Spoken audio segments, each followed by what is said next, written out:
Did I tell you that GitHub Copilot built a script that exports all of the data in the proper forms from Larry.db? So I have CSV files that I can import into Gravity View. Yep, you told me about that.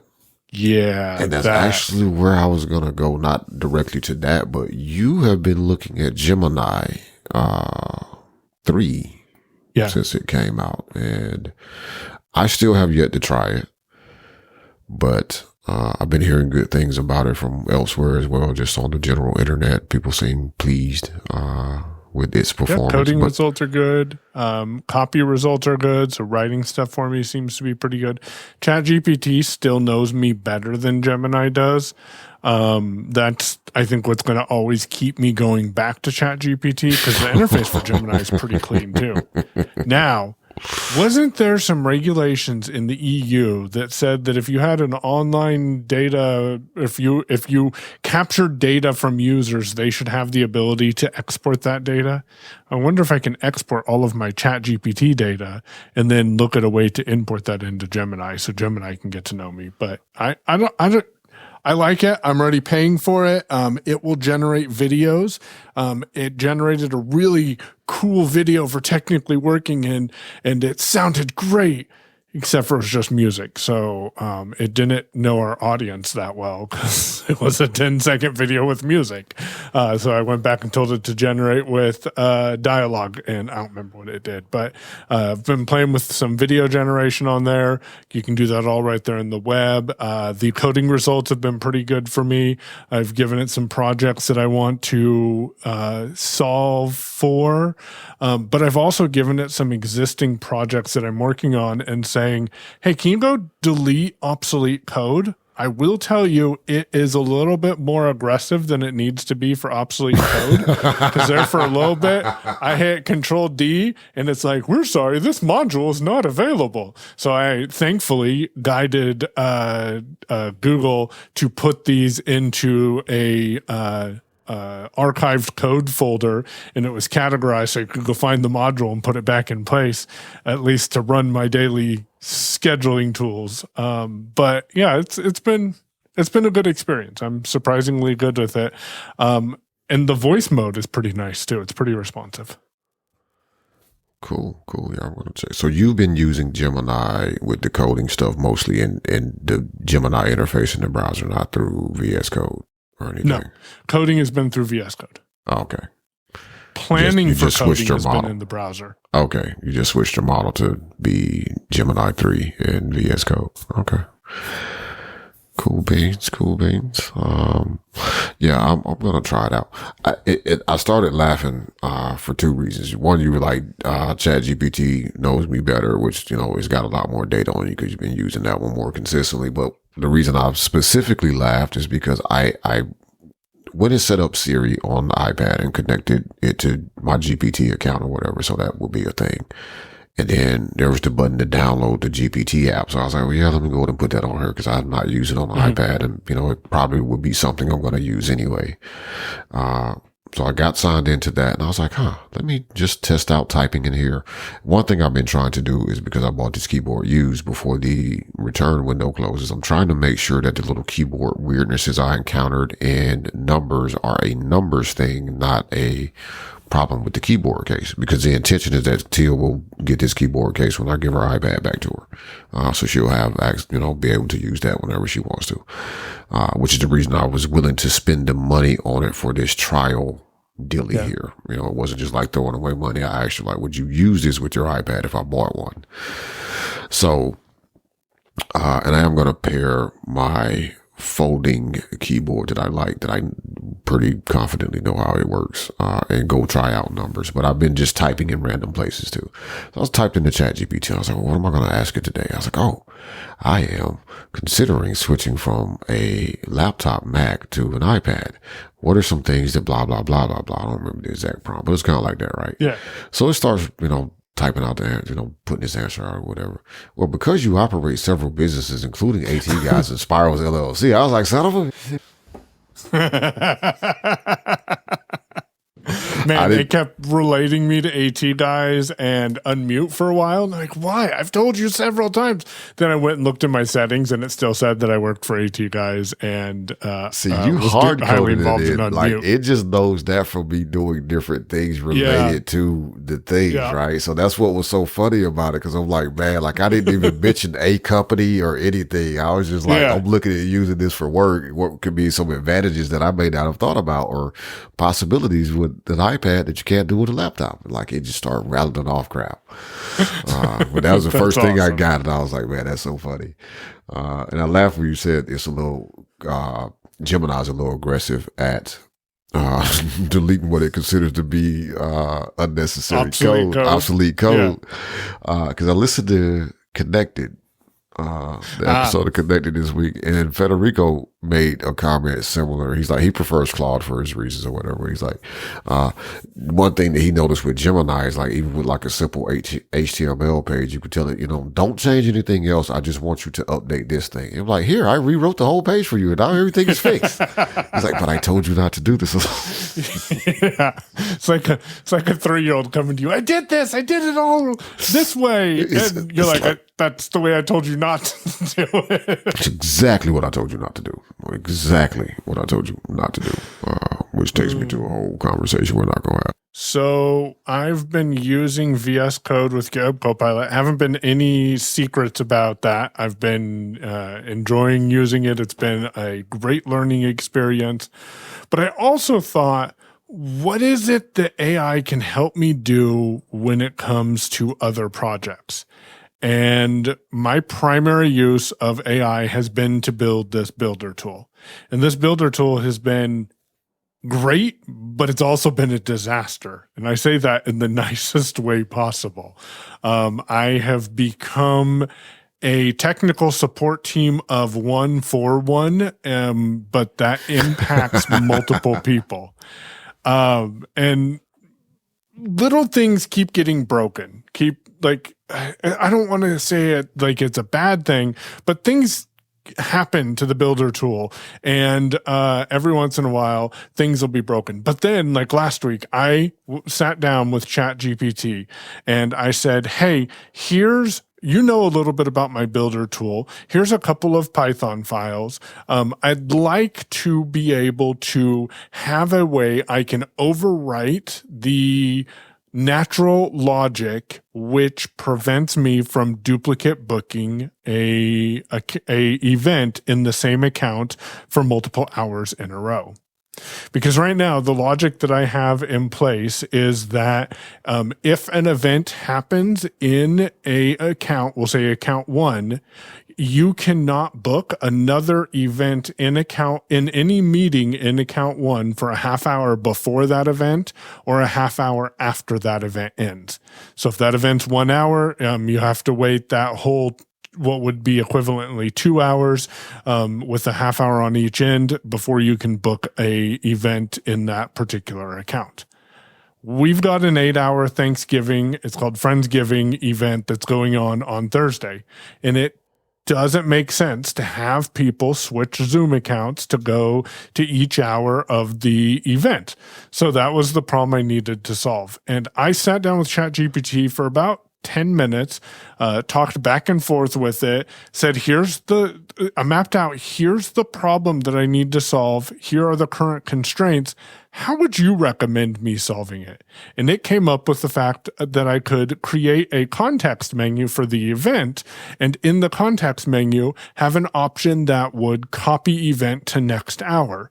And if you copied the event to the next hour, that would bypass the logic of you setting up a new event, because then you're not temporarily removing the logic from the program so you can get this event in, so you can put it back in and then break things again.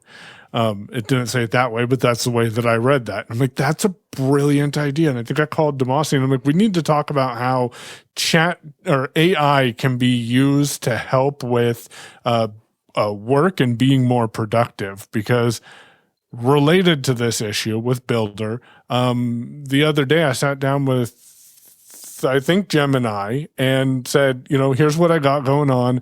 These Python scripts are working, but it's not scalable to what I'd ultimately like to be able to see happen. I want to be able to access this from my phone, and I want to do this, and I don't want to create an app, and I want to be able to bring data in from multiple sources. I have access to these tools. Here's kind of what I'm thinking about using to build out a builder on the web. What do you think about this? And what ideas do you have? Ask me one question at a time if you have questions that need to be clarified so we can build out this project. And I'll tell you what, it's like sitting next to someone in the office and talking about a problem that needs to be solved and then being able to bounce ideas. It's probably not going to have 100% accuracy and all the information that I need, but darn it, it's getting me pretty close to where I want to be. That I made a comment when I was a banquet speaker that Cindy likes the builder tool, but she has no clue what I'm going to do with it moving forward, and she's going to like that a lot more. And so just putting that together with the use of AI has been an amazing experience. How are you using AI in work now? So, camel. I'm just going to drop that into the conversation randomly. It still works. And be nice. I should introduce Mallory to it. And click the link in the email that it sends you, because that feeds back into their the guys or the people's affiliate account. So click the link in the email to buy whatever the thing is they told you on sale. Anyway, I did not use AI to tell me when this scanner went on sale so I could buy it. No, but they might have used AI to tell you when the scanner went on sale. No, because they're doing this before AI. I don't know how would that even work. I don't know if I would trust it at that point. Right? Not sure if I would trust that. So, for me, of course, with a lot of the tools, and I struggle a bit more than Mike with VS Code, but Mike kind of jumped in both feet with VS Code, and I don't think Mike really had used anything prior to that as a kind of code editing platform, except maybe a little bit of TextMate. Man, TextMate, what happened to you? You were so great. Never mind, because you probably turned into a freaking whatchamacallit app anyway. And there's stuff that I don't remember about VS Code. And I was like, oh, why is this just not working? And Mark's like, oh yeah, you gotta turn this switch on. But Mark's been very heavily embedded in it. Copilot with GitHub Copilot has been great though for writing code, editing code, fixing up a lot of things. So a lot of it for me has been programming. I've been low level, kind of hard at work on an entirely different project, which I should be focused on other stuff, but I'm trying to get this inventory thing built, cause it's driving me slightly nuts. Having to be so reliant upon another individual to give me verified information about dates, because one thing I absolutely hate is putting stuff, and I've caught it since my mother's been here working with me, where like, I know when I was here and did this, and you let me put stuff in this machine person that was already out of date, and I asked you about the dates. So I've been doing a lot of work in that area for a thing that I want to build, which, just give people a heads up on, it's going to be based on WordPress. I ain't doing nothing, outrageous. WordPress is still a good place to build things for me. But outside of coding, I have found it immensely useful. And again, like you, I think about it sometimes, like, we hear about the AI bubble, and is the bubble going to bust? And I think we're kind of in that area. Not that we're in a bust area, but I think there's so much money being thrown at a thing. But me and you both have lived through this happening before in the tech space, where so much money gets thrown at a thing because it seems like the new thing. It's not that the new thing isn't good or useful or great, but it's not the end all be all to solve all. It's not Gravity Forms. It's not going to solve all your problems.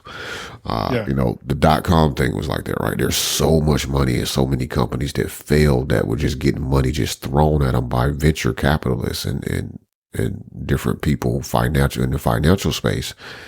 And not every idea that you put on the web had a way to make money, which is how the bubble ends up bursting. You're billions of dollars in on investing into this, and there's only 100 great ideas that came out of it that actually were going to make money, right? So a lot of people end up losing their money, and this is what I see happening with AI in a lot of ways. So much money is being thrown into it, and most of these companies, and I'm really looking at companies like Claude, Anthropic with Claude and OpenAI, where you've got to figure out a way to make money because you're burning money so fast. Like you're burning money at a ridiculous rate, and you don't have the fallbacks that a Microsoft has or that a Google has. And not the Microsoft is working on their own stuff, but people may forget that Microsoft owns GitHub. So GitHub's going to be okay. Google Alphabet will be okay, right? They have other ways of making money. And it's not that Anthropic or OpenAI or Perplexity or any of the other standalone sort of AI companies can't make a way in this business. But what I see a lot with this, and what has me looking at it as a bubble that is going to eventually pop and is going to make a mess, is everybody seems to be pursuing what OpenAI was originally successful with, which was a LLM, and they keep trying to throw more power. It's like Tim, you remember, what was that show called? Because it wasn't called Tim the Two-Man Taylor. It was called something else. But you know the show I'm talking about? Yeah, Home Improvement. Yeah. More power, right? Yep. We will get to AI that can run the entire world, and we don't have to do anything. We just got to throw more data centers, more power at it. That's not going to necessarily be the solution. And people aren't really exploring a ton of this on the side because all the money is going to the companies that are like, we need more data centers. We need more energy. We need this. We're going to go spin up. And I've said this before, so I won't spend too much time on it. That's not necessarily how we get the artificial intelligence benefits that are going to solve a lot of humanity's problems or make people more efficient and effective at their job, more productive at doing their jobs, or able to explore other areas, right? But what we do have right now is what we have. And I don't think in a lot of cases that what we have at the moment is capable of really replacing people's jobs, because what happens when it goes off the rails. But where it can help people with their jobs, I feel is a big question, right? That people have, and a lot of people try it out. Oh, it didn't work, so screw it. It's like having a hammer, right? The hammer's not good for everything. You can do a lot of things with a hammer, but you can't do everything with a hammer. Right. And I feel that the hype really more than anything is what's creating the problem, not only financially long term for some people, but I feel like in understanding the tools and what they can be used for short term for the everyday person, because it's hyped up to be so great at everything. It's not great at everything. It's good at writing copy. It's not great. It's good at writing copy. It can whip something together based off here are my points that I need to cover. Here's the style I need to copy. Mm-hmm. I get something out of that literally probably will take me overall maybe 20 to 30 minutes to finish putting together and send it where it needs to go.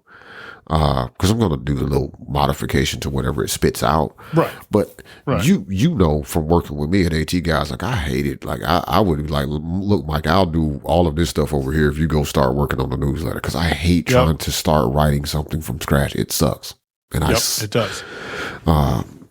And Mike would get stuff together, and I was like, yeah, see, man, I'll still be trying to figure out how to start. Like, you got basically a whole thing done, and we just got to clean up the links. Or, look, Mike, I got the links for you. Don't worry about it. I got you.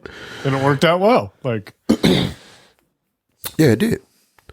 But if you're needing to write something or if you're needing to rewrite something, like and communications, like I feel like it's good there. Put your own hands on it. Look at it. Don't just have it write the stuff for you and send it. Like don't be sloppy, right? That's anything, right? That's the same way I would treat it if you hired a marketing company to write something for you. You still should look at it before you just let it go out to the world. And realize that what goes out is your responsibility. So for example, I will shout it out. Last week's episode, don't know the number, but I went back and looked Thursday, and it said interview with Amanda, blah, blah, blah for the title, 1 of 7, which implies to the user that it's an interview 1 of 7. Just so you know, it is not 7-part interview. But that was Michael copying the data from ChatGPT that helped me come up with the title. And I used the VO Shift C, so it didn't just copy the data, it copied everything. Oh, it copied it. Oh, I see it. Okay. Because it gave me 7 suggestions. But, own that. Know that if you're going to use these tools, the responsibility of what's actually produced is on you, the person who's putting out the information. I also am using AI a lot for planning or talking things through. Sometimes it helps to have something to talk something through to say, here's what I'm running into. And you know what? I would say 70% of the time it is helpful. 30% of the time, it's like, how did you get to that assumption? That's not going to work. So it's all about how you use it. Yeah. And that's another good use of it, right? Like just, whether it's on project planning, like you mentioned that, you're still coding everything is in VS Code, which again makes sense, but you're planning, like strategizing about what you want to do in the browser. All right. Mm-hmm. That is a thing that I've done quite a bit of planning out. I use it. I don't know if I talked about it on the show or not, but I want to say it was GPT. I actually use GPT and Claude. I bounced back and forth between them, made them both do it. And then I fed each of them their outputs and be like, tell me if this makes sense. Yeah. But I use it to make a route for the UWA campus. To make a logically patterned route starting here and ending here for the most efficient use of time and quickest directions to places on campus, so I'm not going back and forth and wasting time or kind of, looping back, doubling back on myself, right? And it took a little, back and forth with it. And a couple of times it gave me a route like that doesn't make sense in my head because I kind of know where that stuff is. Like, are you sure this is optimal? Because here's where I'm going to this building. Yeah. And I'm not going to the back of, I never said I was going to the back of that building. There's only one building I go to the back of. I was like, you're absolutely right. Yeah, how did you know, Mike? It's like you were here. But that's exactly what it did.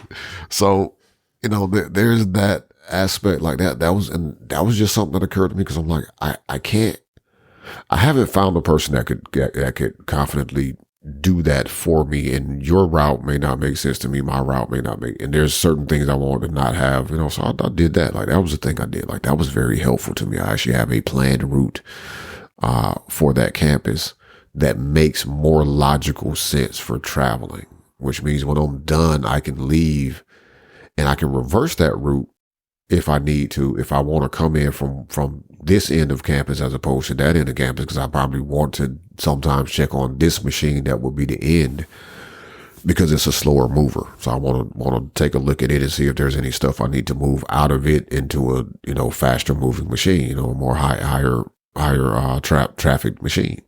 So, again, another use of we're having conversations with people wasn't getting me this, even with people that had been on the campus, driven around it, couldn't put together for me a route that made logical sense, for whatever reasons, right? And I don't, there's different reasons for different people, I would imagine, but nobody was able to do that, right? But I was able to sit here and go back and forth with a couple of different LLMs and get that worked out. And I verified it also by plugging it into, I think Chat GPT gave me a Google link or something, to a map. And then I pulled it up and then it had somebody actually look at it. And it's like, oh, that does make sense. That's another side note. Like I've gone back to kind of using Google Maps, even on iOS. because Google Maps will track on that campus where Apple Maps wasn't. Also, it's handier for sharing links with people, especially because most people that work for me apparently seem to be on Android.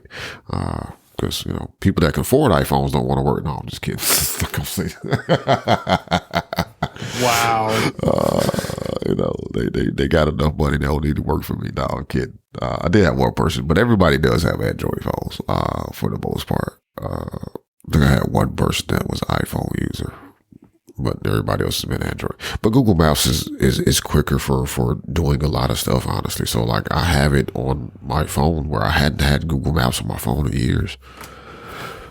Other uses of AI, again, like you said, like just going back and forth with an idea like, hey, I'm thinking about this, or I'm looking at this potential, aspect. I actually was going back and forth with ChatGPT and getting some data using Siri today as I was planning out some changes I want to make to the rest area. So I was like, I don't have time. I'm typing over here. I want Siri to tell me something over here.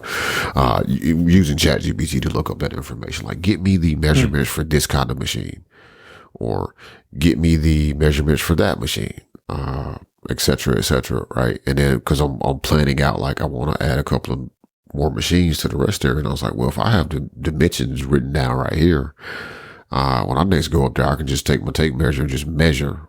And I'm not spending time hunting the web looking for these answers. Even if they're slightly off, like it's one of those situations where I haven't verified it, but I know they're not that far off. If they're off an inch or two, right? It's not, it told me this machine was, 40 inches wide, and it turns out it's 72 inches wide. Like I know that's not the case, right? So, yeah, there's a lot of things I have found it very useful in business. I actually have a project I need to go back to, that was, helping me sort admin related tasks for Spiral so that I could stay on top of and in front of the paperwork. Because as you know, once you get behind on the paperwork that you really didn't want to do in the first place, it becomes harder and harder to actually make yourself go do the paperwork, because it's like, man, but it's so much of it now. And I really don't want to do it anyway. And who can I pay to make this go away? Yeah. Who or what can I pay to make this go away?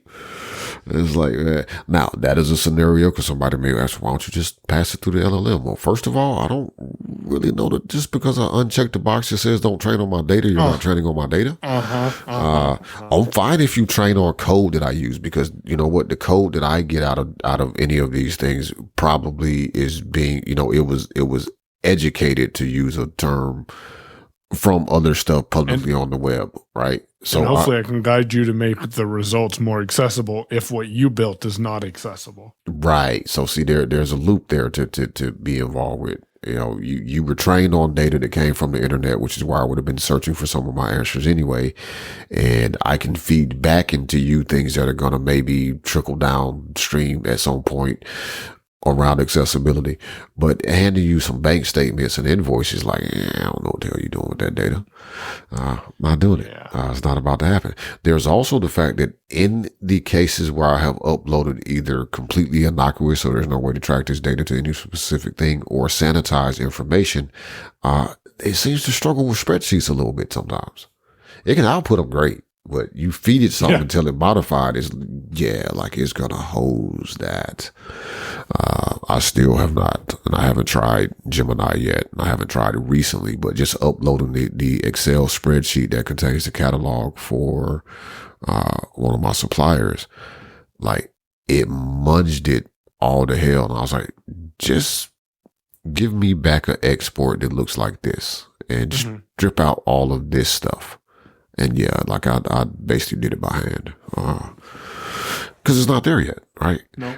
Now, one other thing that interests me with AI, and I've talked about it before, and it's one of the reasons that I'm really interested in going back to a desktop Mac as well. Plus, most times that I'm on the Mac, like I'm sitting where I'm sitting at right now. I'm very rarely moving around the house with my laptop.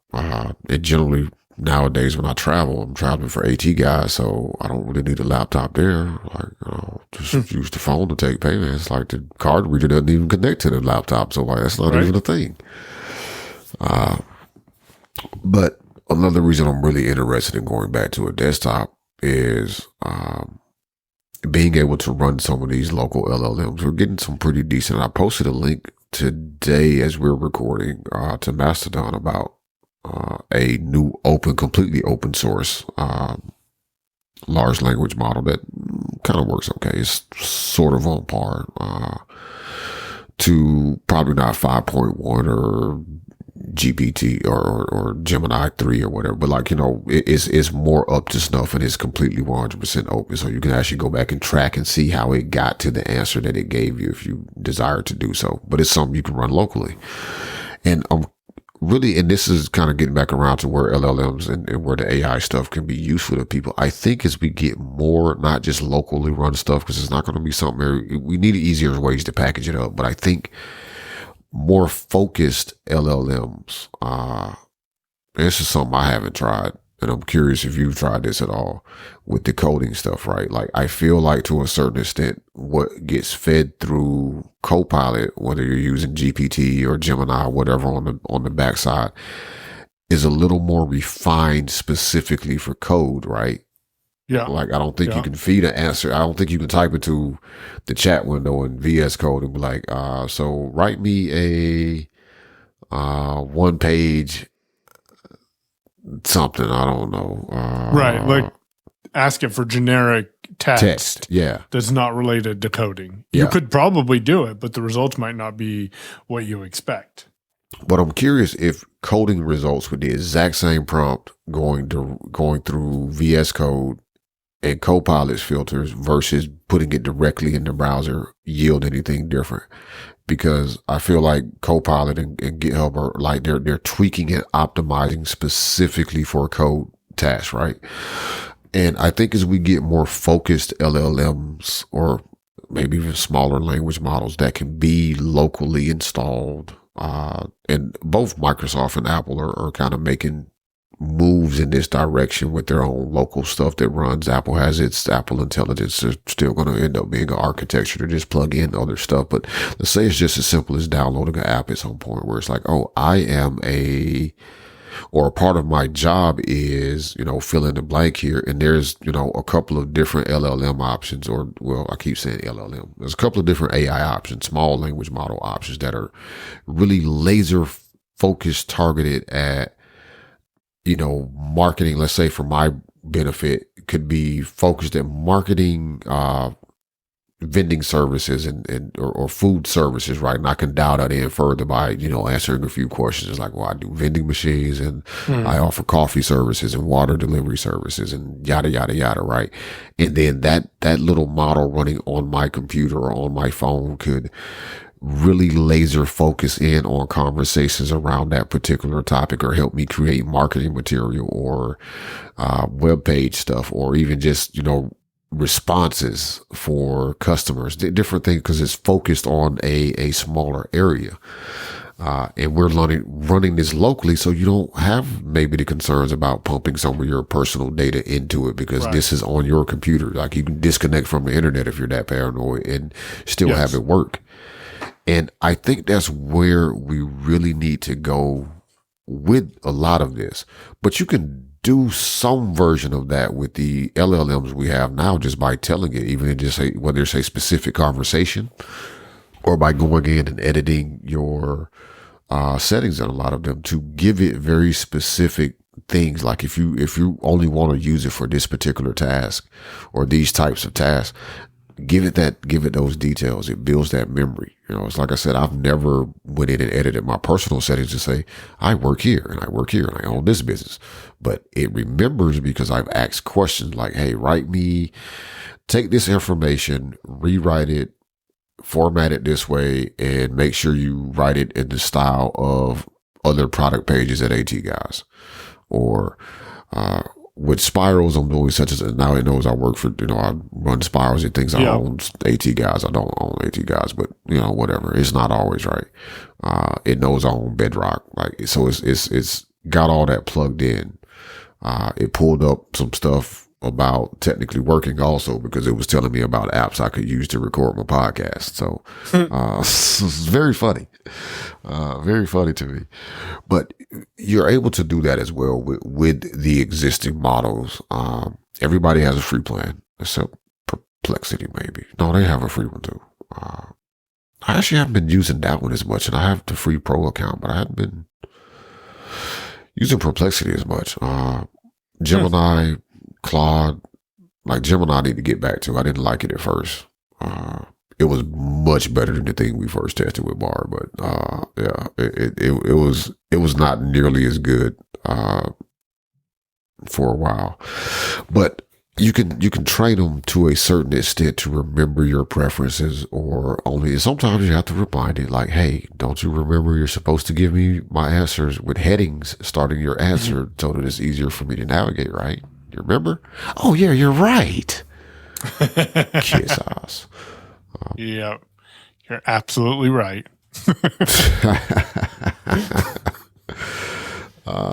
So just some ideas for people. And this is one reason me and Mike are always kind of bringing this stuff up. Is not to try to shove AI at everybody, but like we're finding interesting ways to make ourselves more productive. And,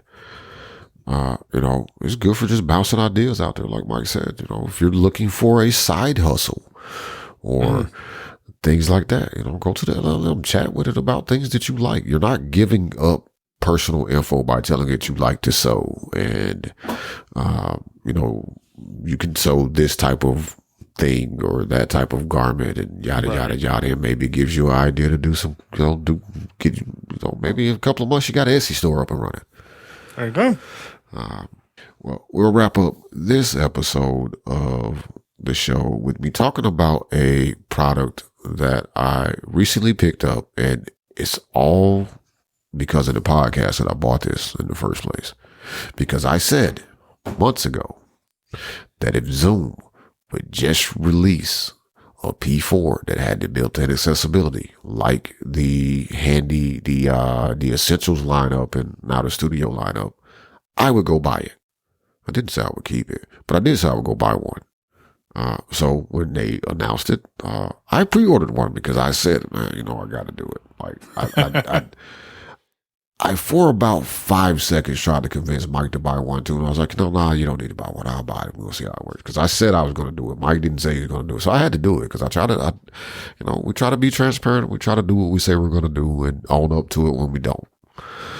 All right, so I picked up the P4 Next. Now I want to give people a quick heads up because Zoom has been releasing a ton of products lately. Sometimes I'm kind of wondering if they really know what they're doing with some of their releases. But there is a product called the P4. Is it the P4 2? No, I gotta go look because I don't want to give people the wrong name. But that's probably not the thing you want to buy. Number one, it's a USB interface. So like you plug it in and then you can plug in 2 USB mics is what it's used for. And it does not have accessibility built into it at all. So don't buy that. The one you're looking for is the P4 Next. Yeah, what you're looking for, what I bought is the P4 Next. I just wanted to warn people, like if they were looking and they were like, oh, well, he said this was accessible, but I don't need 4 things. I just need 2. Like, no, don't buy that thing. Like, I just want to prevent that issue because it took me a second to figure out that that's what that was when it first came out, but it also doesn't have accessibility built in. And frankly, just a USB hub, you can plug in 2 USB mics, man. Figure it out. P4 Next, though, is what I'm sitting here with. This is the successor to a device that Mike had, which was the P4.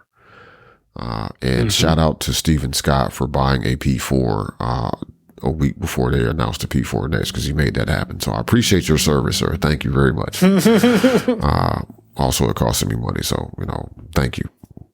At least I ain't the only one hurting. Then Steven would have bought one of these, so there we go.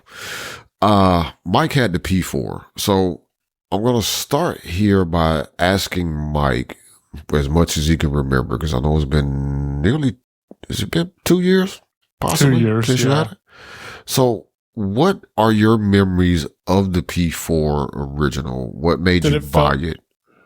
So I bought it because of ACB community, and we were training people how to use the P4 and this was before I got employed by ACB, obviously, but teaching people how to use the P4, and I think it's channel 3 to be able to route audio from and to Clubhouse and Zoom and do some other things. I'm like, oh, that's pretty cool.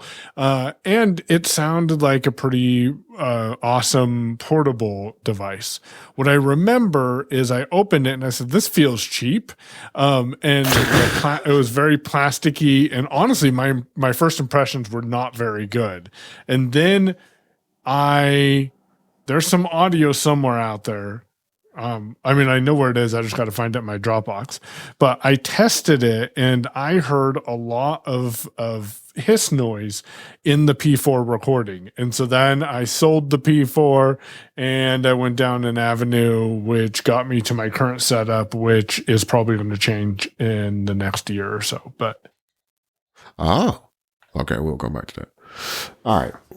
So, and the P4 is designed to be a portable device. It will run off batteries, or you can plug it in as well for power, or you can use a power bank. Can you, Damashe? Can you really? You can, but here's the deal, right? And so my reaction is somewhat similar to Michael's. And mind you, what I have sitting on my desk is what I think currently is retailing around $1,250 of USB audio interface. Unfortunately, did not have to pay that much for it, but it's 100. It's like all metal. You can knock somebody out with it. Seriously. So mind you, I take this thing, the P4 Next, out of the box. No, I'm not going to tell you what the interface is. You don't need to go buy it. It's too expensive. Buy something else. Get the P4 Next. It's a nice interface. P4 Next, take it out. It is plasticky, right? All of Zoom recorders are plasticky that I've ever touched anyway. Quick description of this for you though. So laying it flat on the table, it has 4 headphone jacks in the front. So you can tell that you have it oriented correctly because you have those 4 jacks going across the front edge of it. Right above that on the top face of it are your 4 knobs to control the volume for each headphone output. And then above that are your 4 gain knobs for your inputs. Right above those gain knobs, which is amazing, are mute buttons. So you can just press a button and mute yourself. It's awesome, right? If you don't have a mute button, this is a real thing. I have a hardware physical mute switch. That's how important muting is sometimes when you're recording. I do not rely on software mute. Hold on, because I'm trying to get myself repositioned. I know that sounded terrible for audio. But I had to move to get this because it was over on top of something else. On the back edge of this are your 4 XLR inputs. Now, one thing I immediately kind of noticed about this, 2 things. Number one, they're not combo jacks. They're just XLR. So you can't plug a 1/4 inch into these. I don't know I'm guessing the original P4 was probably similar. That is correct. It is similar. The other thing that I noticed, and I've kind of gotten used to seeing this on Zoom's recorders like the H4 and etc. These don't have the locking XLR. Yeah. So you plug it in and somebody trips over your cord hard enough, they're going to yank it out.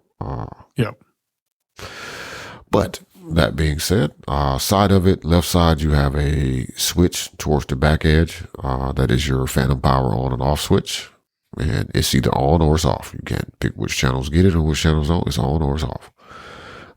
You have a SD card door flap here next to that micro SD card. It supports up to 2 terabytes. Then you have your 2 USB-C ports. Why are there 2 USB-C ports, Mike? Does this mean I can hook this up to my Mac and 2 computers like Mike wants and get audio out of here? No, sure doesn't. That's not what that means. The rearmost USB-C port is where you're going to give it power, and the forwardmost USB-C port is where you're going to connect it for data. And I very clearly said this. I will say it again. The rear one is for power. The frontmost one is for data. So if you plug this into your computer with just the data port, so you can use it as an audio interface, you may be smarter than me. Congratulations. Or you may have learned this lesson from using a P4 and you already knew this, which is what Steven told me. He's like, yeah, I learned that with the first one. But if you turn it on and you're using it as an audio interface on your computer, you just plug in to data, you're not giving it power. Even though it's capable of, the port's not capable, but it's possible to send power over a port because that's how the H6 works, or the H5 or the H4 or whatever. Like they work. That's how they work. You plug in one USB-C cable and they get power and data. Why the P4 Next doesn't do this thing, I don't know. And in the settings of the Zoom Essentials and Studio line, you're able to say when you're putting it in interface mode, whether or not you want it to get bus power or you want it to get, run off batteries, right? So don't know why this is not a feature. I'm disappointed, very disappointed. I also killed a set of batteries because I didn't realize that. I learned that lesson the hard way. So good thing it was just sitting there, not recording. It was just sitting there. It wasn't supposed to be doing a thing. I just plugged it in and had been doing some testing, and I just left it there because that's what I do. Because I always put headphones on. So, although I may end up fancy like Mike and just running a little cable out of my computer sometimes and piping the audio through my Blast 2 behind me over here on this table. But we'll talk about that another day. Because getting fancy like Mike. Then now he's going to change his audio setup, so I got to go buy something else. I'll ship you like maybe one of these dual 1/4-inch cables to an 1/8 inch if you don't have one. It's brand new still in the package. I think I may have one of those. I think you sent me some of those already. Oh, I did. Yep. Yeah. I did. Because I bought like 15 of them one year. Yeah, I got a bunch. Realized I only needed one. There's a screen but I got here. different links. Hey, that's the thing, right? Like I had a bunch of them too. I had a few different links. Yeah. I'm not gonna go over like what all the buttons do because there's some complications to it, depending on where you are, the mode that you're in. But I will tell you about how this device works. Over on the right hand side, I will tell you this: there is a port. There's one right hand side towards the front is a mini jack. You're not really going to use this unless you buy the Bluetooth adapter. And that's where one of the problems of that Bluetooth adapter is going to plug in. The rearmost port there is a 1/8 inch jack though. And this is what you can use to plug in an aux cable to connect to your iPhone or a computer or anything, just to pipe audio into it. It would also send audio back out down that channel if you have the appropriate aux cable. So you want a TRRS. You want to make sure you got that. And you can plug in an iPhone or something similar that can accept audio as well as send it. And what you say will go back in a mix minus, which is, listen, I've had to set up mix minuses manually and they're very difficult. So that's a nice feature. Then there's a switch in the back, directly opposite on the right side, opposite of where the phantom power switch is. That switch is for determining whether or not you're using XLR input number 4, or if it's using that stereo jack for your input. Basic record button, power button, etc. You turn it on, it's like the updated TTS enabled Zoom recorders. It starts talking. You got to have headphones in. There's not a built-in speaker. I'm imagining the original P4 didn't have this either, right? No, didn't. Okay. It did not. So got to have your headphones plugged in if you're going to hear this. Big record button, like big rectangle record button, and then a smaller play stop button. Then you got a few buttons that control menu options. This does have 4 sound pads, so when you're on the main screen, you got 4 different sound pads. You can record directly to those on the device, or you can copy files over to the SD card to make them into your sounds for your sound pad. Okay.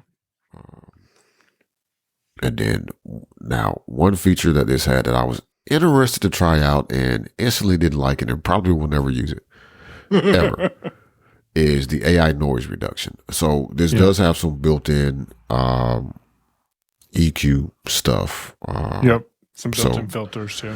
There's a tone button that'll boost your tone up. It's gonna mess with your EQ and try to give you a more professional sound. If you're not me or Michael, or some other people that we like to. There's that AI noise reduction button. It made my voice sound horrible. It did not sound good. I did not like the way I sounded in my headphones. I haven't even recorded tried to capture actual recording. No, I just like the way I sounded in the headphones. Yeah. And then there's another button for something. Oh, a compression button. That compressor is kind of hard. So yeah, it's tough. Like it is a very hard compressor. Like it is not smooth. Like it will bump up whatever it hears. So probably won't be using any of that. I do like this as a portable device. I don't think that I am going to, I'm pretty certain that I'm not going to end up using this as like an everyday interface that sits on my desk. Partially because of the power requirement of having to run 2 USB-C cables to it. That annoys me. I will say for Mac users, I don't know about Windows. I imagine Windows is going to be a little better. You do need the ACO. They do suggest, so I'm guessing you probably needed the ACO. Is that how you say it? ACO, driver. Yeah. For Windows for this. There's a download for it on the Zoom page. If you don't know how to get it elsewhere. But it's just free. You just need to download that for management. I'm imagining that this is going to be very much the similar situation that we have with the Vocaster on the Mac versus Windows. On the Mac, you're going to need Loopback if you don't want people to hear your voiceover, or you're going to have to turn voiceover out or figure out a way. Now, I'll give people a couple of tips before I finish with this, but just out of the box, voiceover is going to be in whatever audio coming out of your computer is going to go into your recording. And if you're on, like me and Mike are right now, on Clean Feed, or you're in Zoom, well, Zoom, actually, you wouldn't have this problem, because Zoom now lets you selectively choose specific tracks. So you can just select your mic track. So actually Zoom is not the case. But with, say, Clean Feed, for example, Mike would be hearing voiceover whenever I was over here trying to add stuff to my cart in Amazon.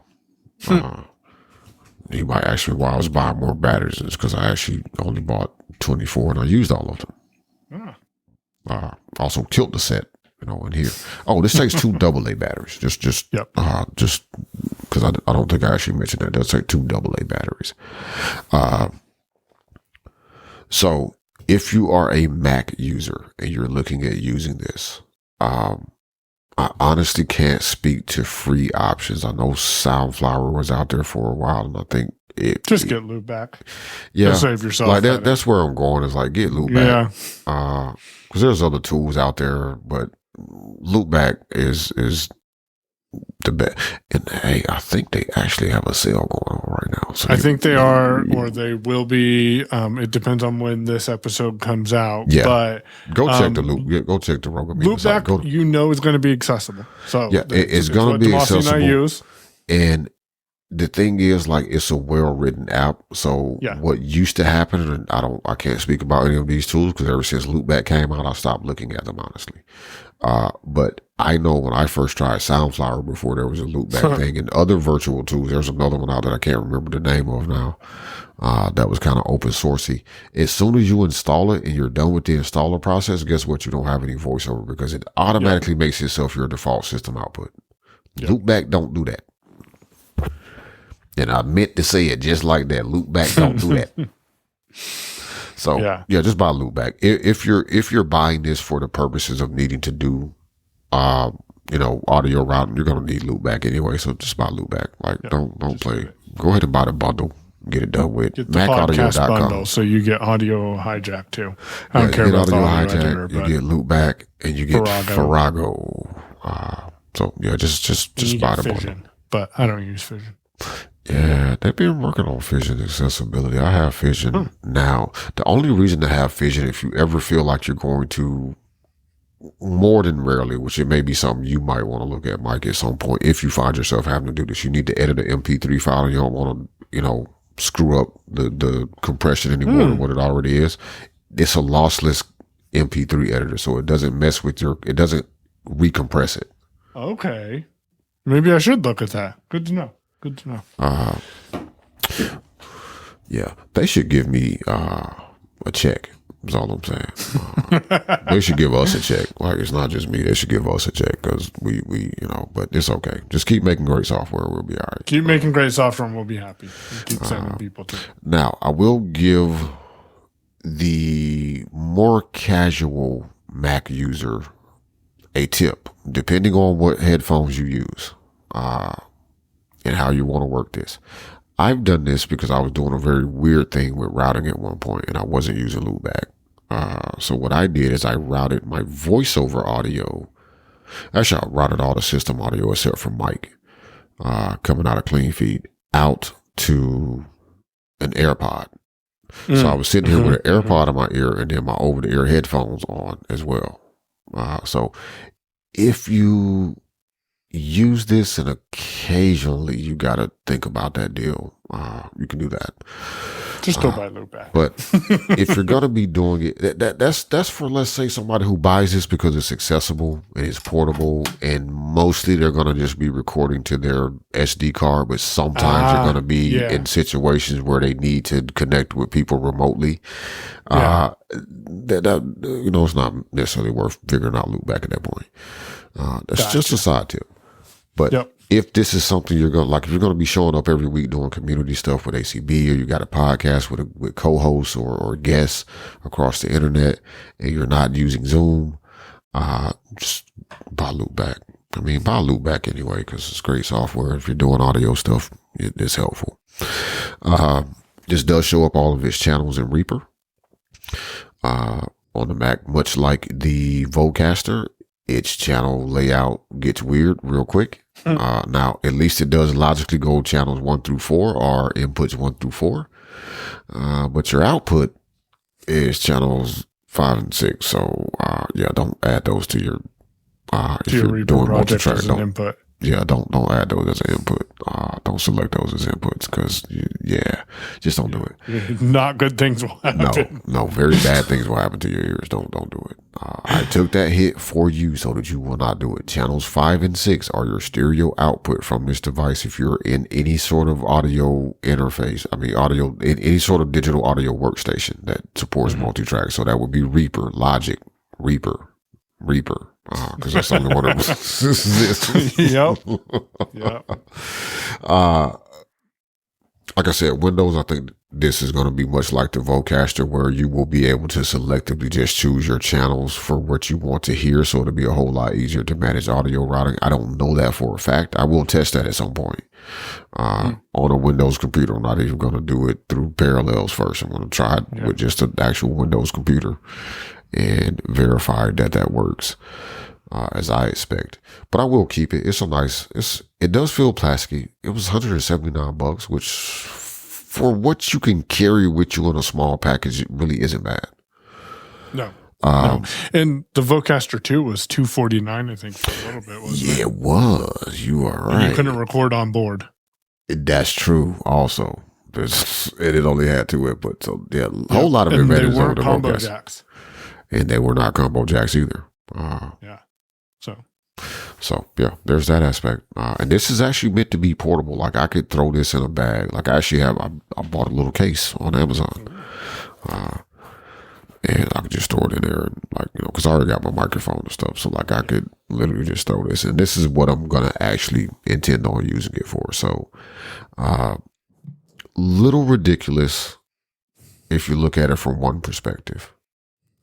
Not so ridiculous if you look at it from another perspective, which is, I don't want to carry my USB mic because it changes up a lot of stuff for me. Like, I can't use a standard mic clip. It's the only thing I have to put that in is like this giant shock mount with this little crap on it.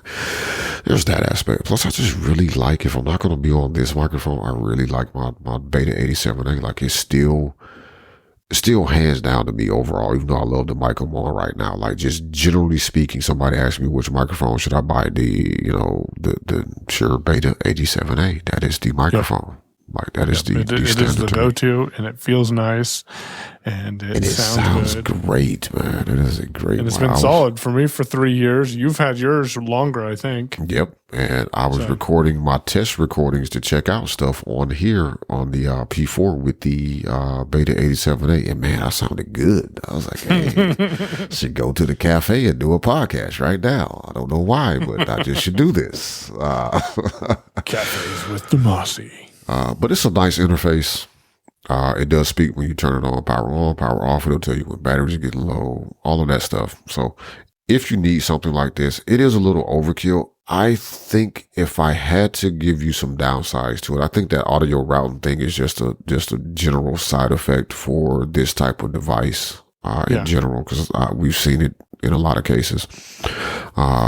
Nobody's optimizing for screen reader users. Also, Mac OS really hasn't expanded the lower level audio system to make yanking out tracks easier. Right.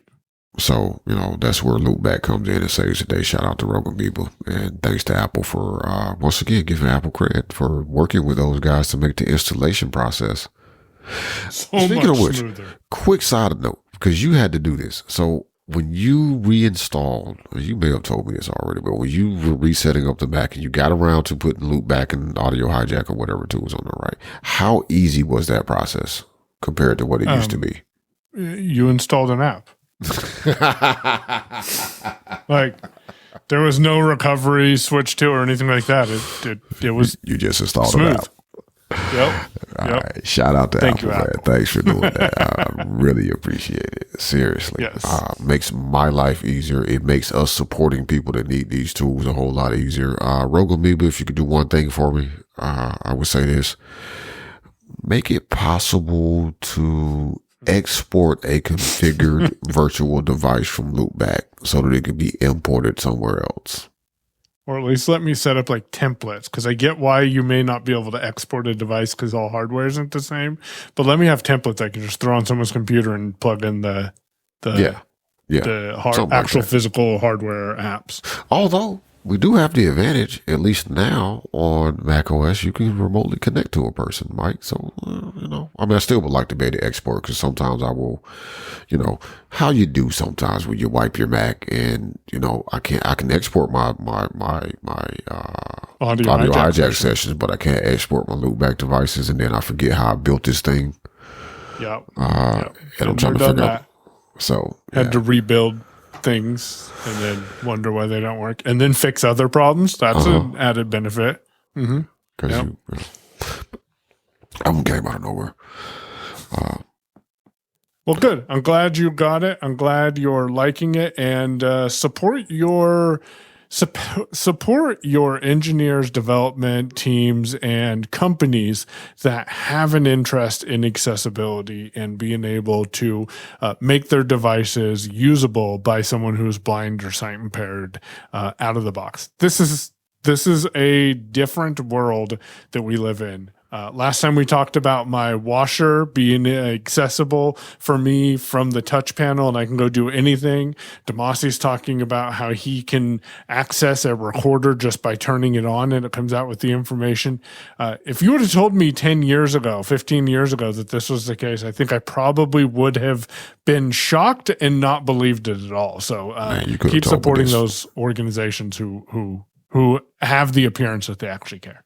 Yeah, you could have told me this 5 years ago, and I wouldn't have believed you.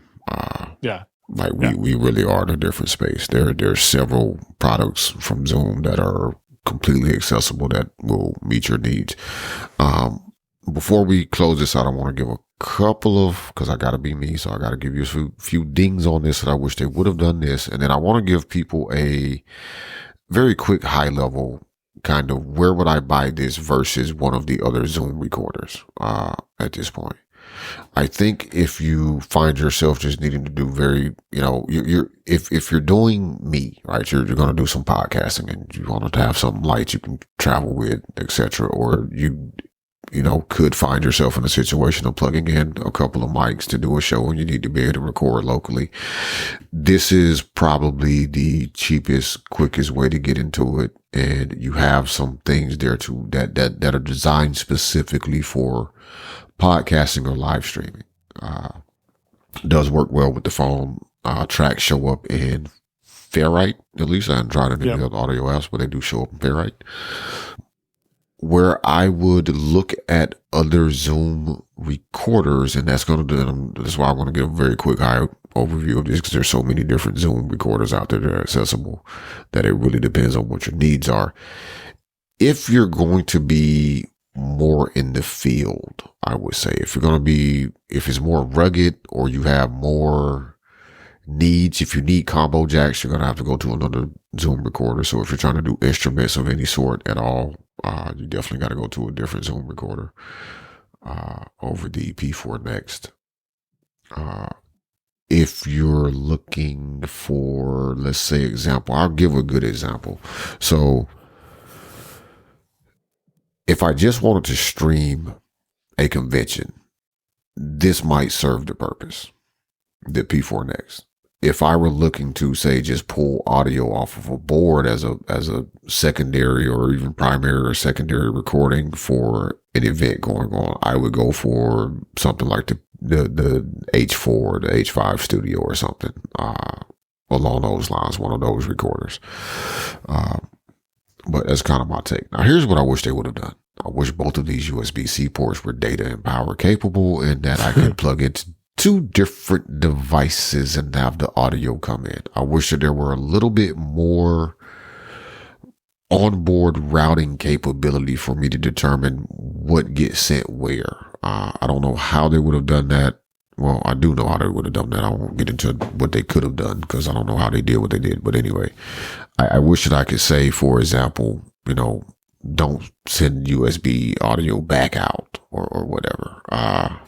So I wish there was a little bit more routing capability here with this.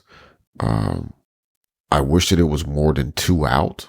I understand for $175 you ain't getting much, but I do wish it was more than just 2 out, maybe 4 out. You gave me 4 out, four channels of audio output instead of just 2.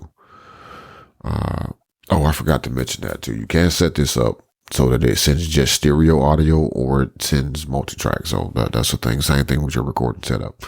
But other than that, again, still solid device. I appreciate the fact that they introduced this. I think we're going to see a lot of these sell over the coming months as people similar to myself and Mike are aware that it's out there and hear about it and want to upgrade, because not everybody buys everything.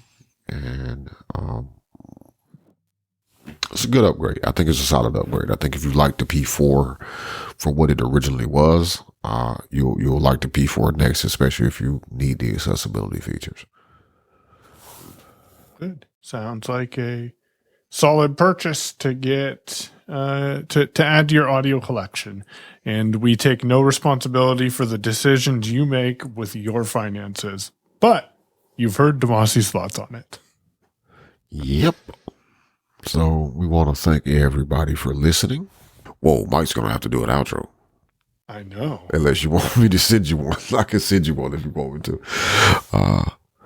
I'll record one. Let me do this one. People off. Yeah, well, because you never do the closing. No, you had to close out with JJ that time. I don't even remember how you did that one. Yeah, I did. Yeah. All right. What's it doing? All right. Thanks to everybody for listening. Once again, we want to thank our Tip Jar supporters. You can become a Tip Jar supporter if you are financially able, for as little as $1 a month, I think. Yep. You can go to technicallyworking.show and click on the supporters link there. Also, we want to thank just in general, everybody for listening, everybody that's been sharing the show. Welcome to all the new listeners that we've been getting. We appreciate you. We hope that you find the show interesting, entertaining, and educational. Wait, that's not all E words. That was an I word in there too. Oh, never mind. Still hope you found it, all those things. I'm Damashe. He's Michael. If you're new here, because I don't really think we don't introduce ourselves when we come in, man. We're not we're not connected here. Like, oh, you're doing this week. No. Anyway, thanks to everybody for listening. Truly, you can send us feedback. Email feedback@technicallyworking.show. That's it. Just .show. Nope. Don't put another period. Then it's not going to get anywhere. Feedback@technicallyworking.show. If you're on Mastodon, you can talk to us. He's Payon, Payown @dragonscave.space. I am Damashe, Damashe @technically.social. And you can follow our bot, who always updates you when there's a new show published. New content coming out. That's TW at technically.social. And of course, you can use the hashtag technically working on Mastodon to interact with us as well. Yeah, and I'm going to save my other comment for a little quick, brief after show dilly thing. Tell Mike what I was thinking about. But thanks to everybody again for listening. This has been Technically Working episode number 139.